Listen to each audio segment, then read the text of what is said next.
This is Gary Atencia with CNTV, and today we're in Wheat Ridge, Colorado. I am here with the High Country Chorus right behind me here. Since 1975, they have been singing four-part a cappella harmony, that of the Sweet Adelines International, all along the Front Range.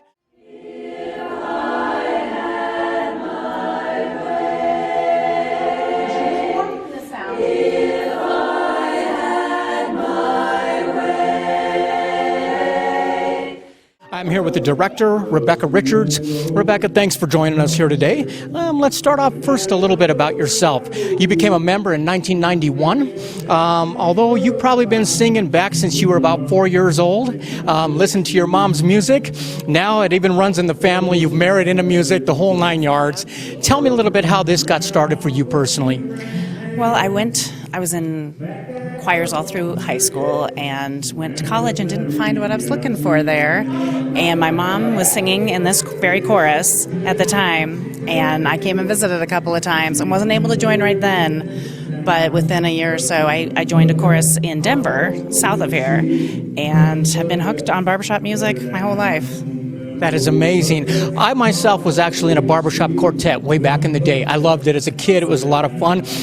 Basically, this four-part harmony, the quartet we can trace back all the way to the 1930s. Tell me, why do you think it still continues to be popular today? Well, there's a very special thing that happens in barbershop music, and that's called an overtone. And that's when the chords ring and you hear that tone above the others that's not being sung, but you can hear it. And there's something about it that just makes people excited. Absolutely. I mean, kind of like an instrument, you can play one note at a time, yet when you play more than one note, it creates a chord. This is what basically happens with the voice, and it really creates a very full sound.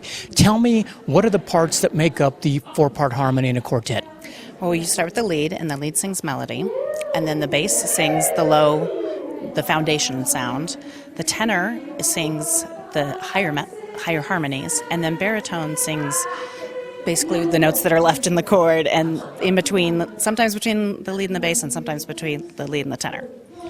All the way through the 70s, the 80s, and 90s, even now today, basically the tradition of winning is something that High Country Chorus continues to do, not only locally but internationally. Tell me about some of the winnings here recently. Well, we were very fortunate to just compete in our regional contest, and we got Most Improved Chorus, which is a really huge deal because it's really difficult to get. We compete against 13 other choruses in our region, and we actually came in second place overall, and we were very thrilled with that. There's some really tough competition in our region, so that's pretty exciting. Obviously, the awards are one of the perks of members here, but really there's rewards beyond awards, and that is basically just really enjoying music, really enjoying singing with other people that are like-minded like yourself. Is that what really brings these folks back? I think it is. I think you make lifelong friends through Sweet Adelines, through the barbershop music, and it's a way to get out and have a night to yourself if sometimes you don't get that at home. Absolutely. But really it's the friendships and the music. Are you able to accept members year-round? And is there a certain level of experience you need, or can beginners try out, or how does that work? Well, luckily we're an educational organization, so that means you have to be able to carry a tune, but that's really it. We teach you everything else you need to know. We're open year-round. We rehearse all year long. We're talking about personal growth through education. It takes place here. I don't care if you're a beginner or advanced like yourself. There's always room to learn and grow, and it's kind of nice to be able to be mentored with some of the greats here as well, I imagine. It is. We get people coming in from all over the country to work with us. We get people that are local as well that are very skilled, and just getting better is really what we work on every week. How many practices are you usually doing a month when you're getting ready for a performance? We rehearse once a week, and then sometimes when it gets closer to contest, we'll have an extra rehearsal here and there, but we rehearse weekly. Share with us some of the notable past performances you guys have given. I mean, many times you got medium-sized groups, but all the way up to large groups like that of the Bronco games or even the Rockies games. Tell me about some of the past performances that you remember here. Well, like you mentioned, we do the national anthem. We've done it at several sporting events, from college to professional. We had a small group go to Ireland a couple of years ago, and they were able to tour all there and sang on the public radio there, and we do annual shows, which are always a highlight for us because we put together an entire package that involves the singing, the dancing, a little bit of acting. It's great for musical theater buffs. So. Excellent. I mean, recently you did something called Planes, Trains, and Barbershop Songs. Give us kind of a taste of what people heard. What kind of songs took place there? We sang some classics from Route 66, Sentimental Journey, then New York, New York, Colorado, My Home. Kind of just took everyone through the country. One of the things that I notice here is people basically, not only are these women singing, but they're also moving quite a bit. You got a lot of choreography, get the blood flow going.